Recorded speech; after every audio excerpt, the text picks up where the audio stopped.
right, Marty Golden, thank you so much for being with us today. Today is Sunday, November the 2nd, 2014. Now, you notice there's no intro today. There won't be any outro. And the reason for that, we have some technical difficulties today, but that's okay. The main thing our goal revolves around getting the information out to you. We're going to go to the Word of the Lord, Ephesians 5:16, and the Word of the Lord says, redeeming the time because the days are evil. All right. Now,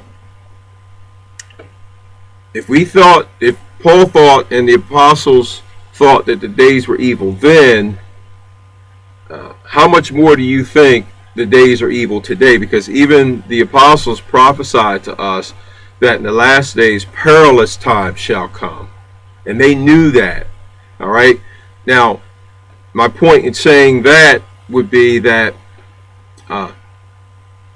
if the days were complex and evil and full of iniquity and full of challenges then, how much more do you think today? And with that in mind, we need to try to redeem the time that we have, because man has but just a few short days on the earth. I'm paraphrasing scripture here, we need to try to make the best of the time that we have here, because we don't know how long we have individually as well as collectively as a human species, because there is an end game to all of this. Jesus will come back for his church. He will fight the last battle, the battle of Armageddon. The devil will be put into chains, him and all his demons, and they will burn in the lake of fire forever and ever. But before that, there's going to come a time on this earth such as man has never seen before, and we're fast approaching that. Now, I do believe in the rapture of the church, that Jesus will take the church out of here, but it will get bad before Jesus takes the church out of here. We have to be ready. Now, we can't be selfish and just try to look after ourselves. We have to try to warn people. We have to try to reach out to people. And that's part of why we're here. We're not here just to go to church. We're not here just to be comfy. We're here to do a job. Now, let's go to this topic of Ebola. Most of you know we had, since I believe it was September 30th this year, 2014, we had the official diagnosis that Ebola did come into this country through a man from Liberia, Mr. Duncan, and he brought it here, or we're told it's Ebola, and since it has spread, there widespread fear came on a lot of people, because obviously nobody wants to get Ebola. But if you notice, over the last few weeks, everyone in the media has been very mum about it for the most part, or at least more mum than they were before, or I should say they've been mum since the first few weeks of all of this talk about Ebola. And the reason for that simply would be that the elections are coming up here in just 2 days. Obviously, it looks like there's going to be a big Republican landslide, and sort of trying to mitigate some of that. And the Democrats are taking a lot of blame for it. They're trying to keep it quiet. Don't think that there's not been a lot of communiques behind the scenes, a lot of phone calls, a lot of arm twisting behind the scenes to the media, giving them their narratives, giving them their talking points, controlling this whole talk about this threat of Ebola. Now, I don't know exactly what we're looking at. I don't even know if it really can be identified as Ebola. Certainly, it has Ebola-like Ebola-like qualities or properties, with many of the symptoms and everything that we're told, the high temperatures and the bleeding from the orifices in the body, and all the orifices and everything. It could be assimilant. It could be that that the elite are tweaking something. Something's going on. Something really doesn't really jive with this whole thing. We don't know exactly what's going on. There are people obviously dying throughout West Africa, and of course the Africans have shut off their borders in different countries. We haven't. We're letting flights still come in. We're sending troops into West Africa, right in the heart of this, under the guise of humanitarian help. I don't believe that's what's going on. I believe there's another agenda. I don't know exactly what that agenda entails, but we're not being told the truth. Some things just don't make sense here. I mean, you have folks that have a constitutional right to own guns, for an example, and because you have a few instances of mass shootings and things, and even them are very highly suspicious that there's some really nefarious things going on with them, whether it be SRI drugs or staged directly by the government themselves, New World Order, I should say, through the government. In light of that, the government is essentially, they're trying to shut this whole Second Amendment thing down. That's not the purpose of this broadcast today, but I'm just trying to show you logic here, that they want to take everyone's rights to own guns in this country because of a relatively small amount of violence that are going on with the mass shootings and all. But when it comes to Ebola, and there's just been a few cases with it so far, but obviously it's spreading, and of course when you look at these type of viral outbreaks, like on this scale, we're looking at something that could be exponential and very, very serious. Unlike gun control, where you don't have essentially any part to play in whether you get it or not. It's just if you're in close proximity to somebody that has it or is carrying the contagion, then you got it and then you spread it. But with that in mind, the logic they're employing to us, they're broadcasting to us, don't worry about it. You have a very low chance of getting it. Meanwhile, people are getting something. Even people who are supposedly working in the field and are wearing their PPE when they're working with these people, like the nurse that supposedly contracted Ebola. So something is not right here with this whole thing. And this sort of takes me to my next point, that what we're looking at, what we've been seeing, entails this whole assault by the New World Order on critical thinking in general, let alone a total assault on Christians in having discernment. I mean, that's one of the fruit of the Spirit. But they're assaulting that, and they want us to get our narratives, they want us to get our information from them. But see, when you walk in the Spirit, when you have the fruit of the Spirit, namely discernment, you're not getting your validation, you're not getting your information primarily. You're measuring, you're evaluating what you're seeing, what you're hearing, and what you perceive is going on, and if you do that spiritually, and even using common sense, you're going to come up with a totally different deduction than what these people are telling us. That goes from our president through the media, the rest of Congress, through the corporations.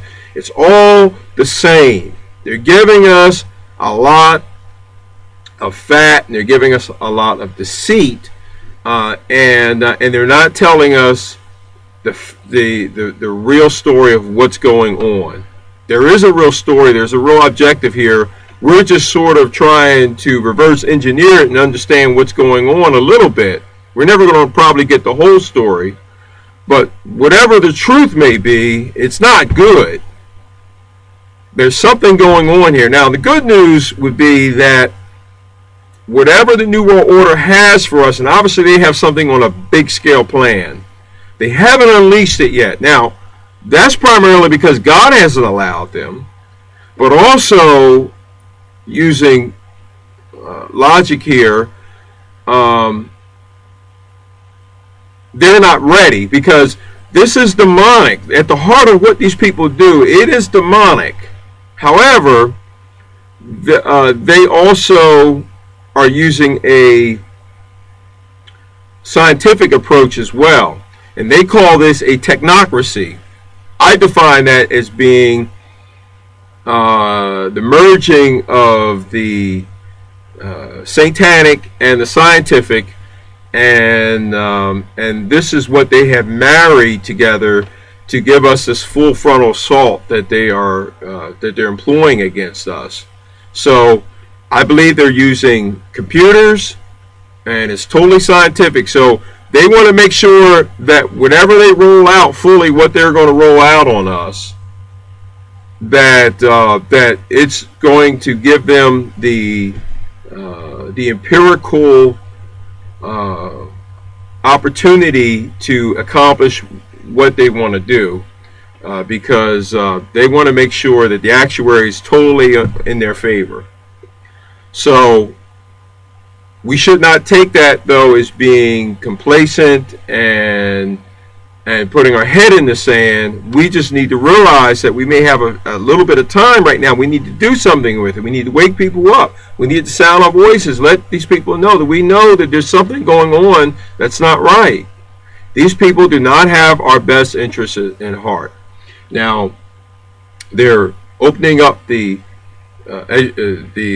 border still open. We still have OTMs, other than Mexicans, coming up through the southern border, namely Central and South Americans.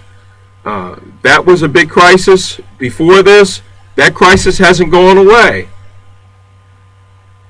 People are still coming across the border now, and you put Ebola with it. Now we're looking at people coming across the border who may have contagions, and they're left unchecked.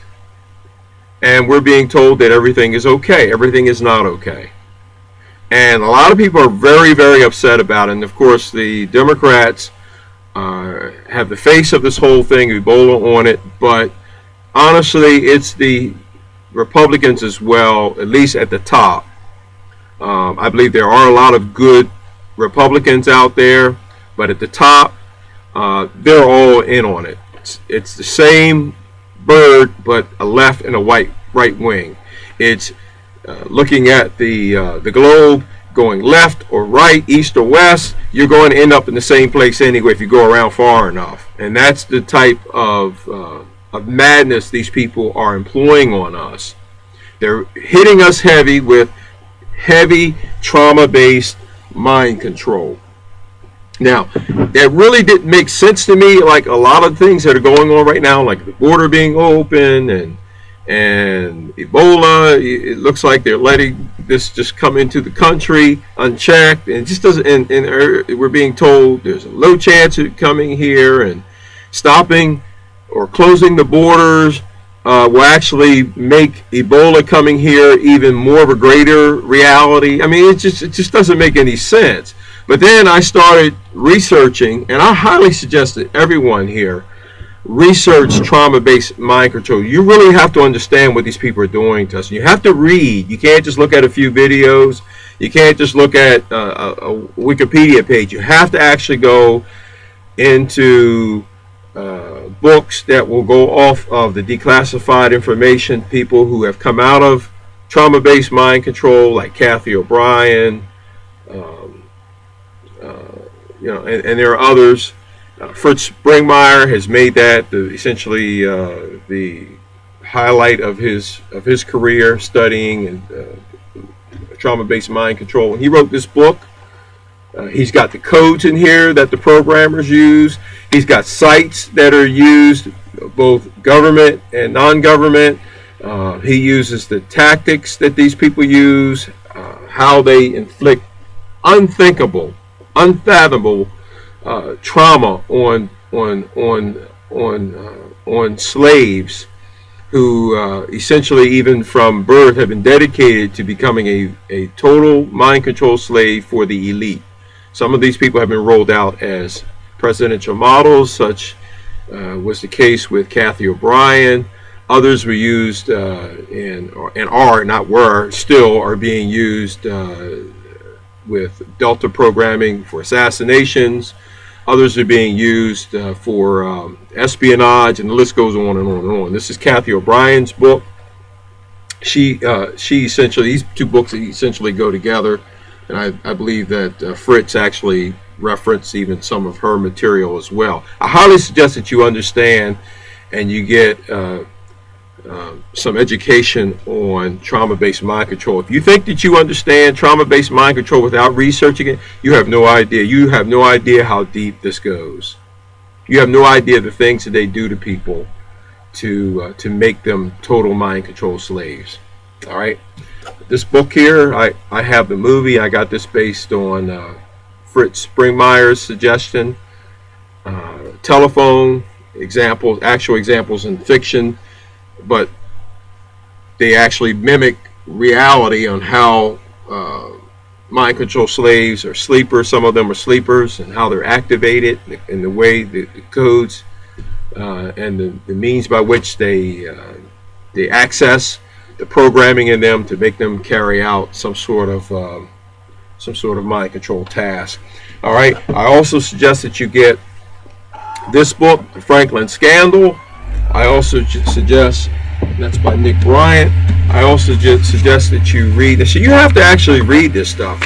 So I get these books secondhand. I get them cheap because I do a lot of reading. Compromise. It's about now let me go back. The Franklin Scandal is about a government-run child kidnapping sex ring. Parts of it were government run, parts of it were government cover-ups, and Nick Bryant goes into the exact details, the minute details. He's very neurotic about documentation. He's got it all here. Same thing here. Book by Terry Reid, Compromise, and how the government ran.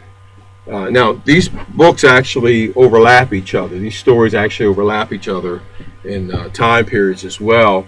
But this book talks about government arms dealing, drug running by the government, and again, Terry Reid was very neurotic about detailing his experience. He was a former government operative, and he tells you how they flipped on him when the sunshine came to this whole light of the Iran-Contra scam, and he talks about how his life started to unravel from there, and he tells you how they did it, what they did, and how the government classified.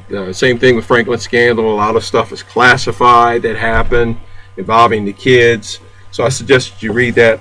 Also, I suggest that you read Confessions of an Economic Hitman, how our country goes to the third world under the guise of helping them using the IMF, International Monetary Fund, and other, World Bank, and how we get these countries in debt. We throw money at the leaders, and we take their resources and enslave the people, and how we essentially help keep continents like Africa below the poverty line by design.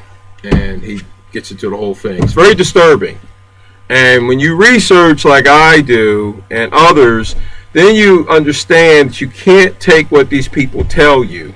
And people get very upset with me that I know, and they say, well, come on, man. Why would government lie about this? Because you have to understand their modus operandi. It's not the government. It's a new world order. Satan owns this world. Did not he try to give it to Jesus if he would turn around and worship him? Jesus didn't even debate him whether it was his to give it to him.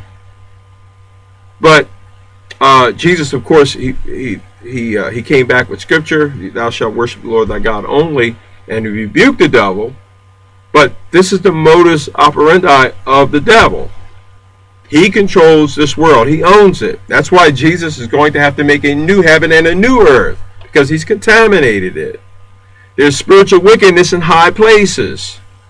It's not the government. The fact is, government in itself represents something good. Even Paul tells us that. But what we're looking at is so much far above even just corruption. I mean, if this were just corruption, if this were just like the Roman system where you just paid all this money to the tax collectors, and and your life was abused a little bit. I mean, what are you going to do? This is always, men have always been farmed since the very beginning. Okay? You're not going to necessarily change that. But this is designed not to farm us. This New World Order, the design around it revolves around our total enslavement and death. Death, dearth, deceit, and destruction. It's designed around the total annihilation of mankind. And the devil has tapped into the elite. They like the pyramid symbol, the elite at the top. We're, of course, at the bottom. We're being controlled by them, or they like to control us.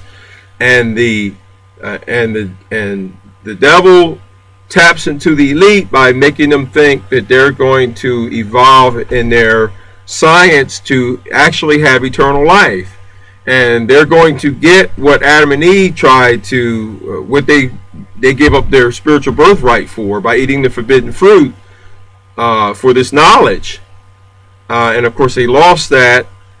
They lost eternal life, and of course their days were numbered and eventually died. But since then, man has always wanted to be like God. The same knowledge that was offered to Adam and Eve, and of course by the devil, and of course he lied to them. And man has always had that quest since then. And the devil has appealed to the elite, super high IQ people who are super rich, who are super sophisticated, and they're going to be betrayed too. But before that happens, he's going to use them to bring total chaos, death, dearth, deceit, and destruction to this world. All right, I've already told you about Wag the Dog. I don't watch movies. I don't get into them. I don't watch TV. But there are certain things I will watch, because either it's someone in the system trying to tell us what's going on, or it's the elite making a movie like this one where they make fun of us. And I've brought this out in previous broadcasts about Wag the Dog, how they manipulate the media, and they make fun of us, and they just enjoy taking us for a ride. I also suggest that you look at this. Rollerball is an old movie, but again, we're a part of a fascist system. It's the rise of the corporations. All right, corporations run the world. And I've got one here in my stack here. These 10 corporations control almost everything you buy. Kraft, Coca-Cola, Nestle, PepsiCo, P&G, General Mills, Kellogg's, Mars, Unilever, Johnson & Johnson. Almost everything you buy, everything is corporation. All right? The corporations control our money supply, namely a foreign corporation, the Federal Reserve System, the British Exchequer. They control it. All right? It's all corporation. That's what this movie is bringing out. It's bringing out a futuristic depiction of a world totally controlled by corporations. And of course, we're living in it right now. Corporations run the government. All right? These are satanic corporations. I brought it out in my previous videos. I'm going to do one specifically on symbology of corporations and some of the demonic symbols they use. I'm going to go into more in depth in that. But these corporations don't have our best interests in mind. They pollute our water, they pollute our planet, and yet they want to charge us. What do they call that? That tax they want to give us for carbon dioxide, CO2 tax. I forget the name of it, but you know what I'm talking about. They want to give us this They want to tax us for the CO2 that we breathe out. Our carbon tax, that's the word.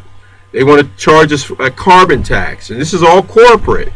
Corporations run the world. The media is not going to tell you these things. You've got to step back and look and see this mother system that we're in. This mother system can be readily identified as Babylon. Even the book of Revelation talks about Babylon, the harlot, and how this Babylonian system will be in complete revival during the last days in the book of Revelation. You can read about it. All right. So I'm going to go ahead and get ready to close. But before I do, just a couple other stories. Just to show you, you need to step back and see the world we're living in. Now we're going up a steep climb here on the roller coaster. We're building up tremendous potential energy, which is going to yield a tremendous kinetic force. Potential energy being something you build up, kinetic being that force being generated.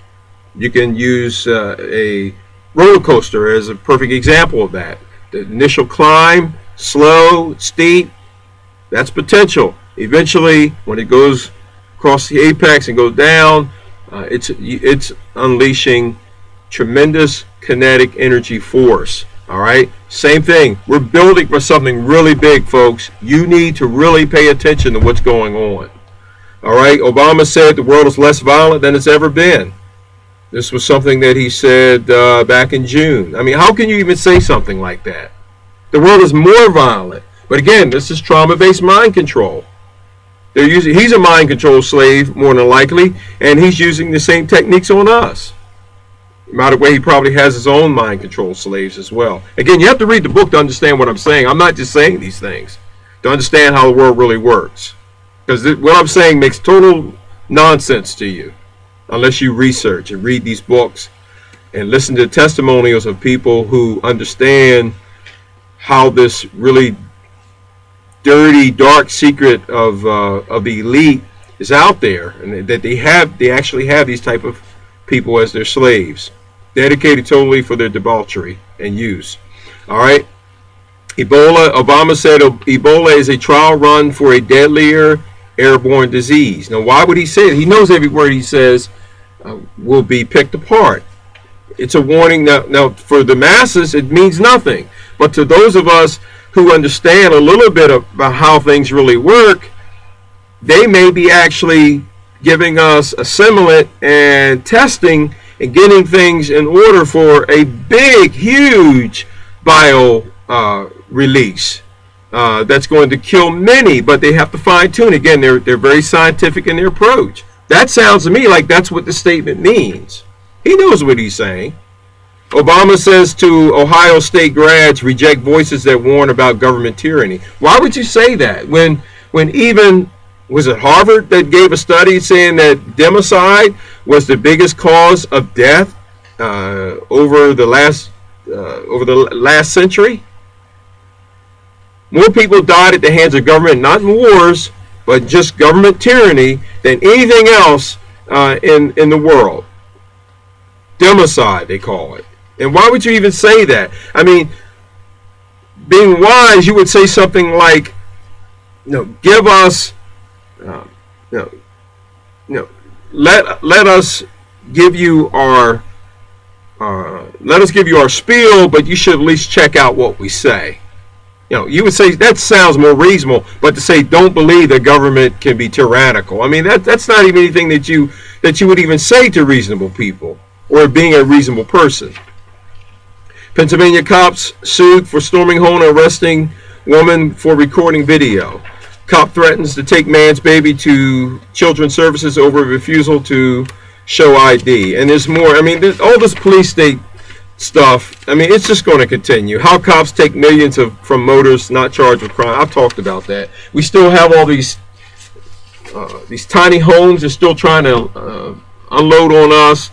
It's in the media every week. I'm clipping newspaper articles and magazine articles about how living in a tiny micro home is a really cool thing. Living in a 200 square foot home is the new thing. when in reality what they want to do is they want to put all of us in one of them, and they want to tax us the same and charge us the same amount of money. I mean, again, I've said before in one of my broadcasts, these people cannot get away with what they're getting away with unless we contract with them, and we're doing a really good job of doing it. We're contracting with them. We bid their fight for them. When somebody stands up and tries to point out what they do, we cut their legs right from underneath them. We call them a racist, a homophobe, or whatever. All right? So, all right, that's it for today. And we will join you again soon with another broadcast. And I want to talk about some other really pertinent, serious issues. But again, if I can't get you to do anything else, I want you to learn to think for yourself. Christians, use discernment. Pastors, use discernment. Do you have a backup plan for when things really go bad? Because the church is going to have to go underground soon. You can see that.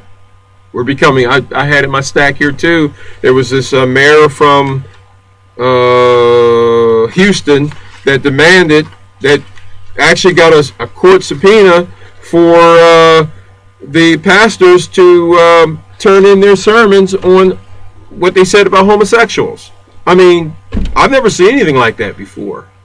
So that time is definitely fast approaching. Now, I don't have an outro for you today, but our quote for today is going to come from Jim Morrison, member of the legendary rock group The Doors. He said, "Whoever controls the media controls the mind." Thank you so much for being with us today. Join us again for our next broadcast.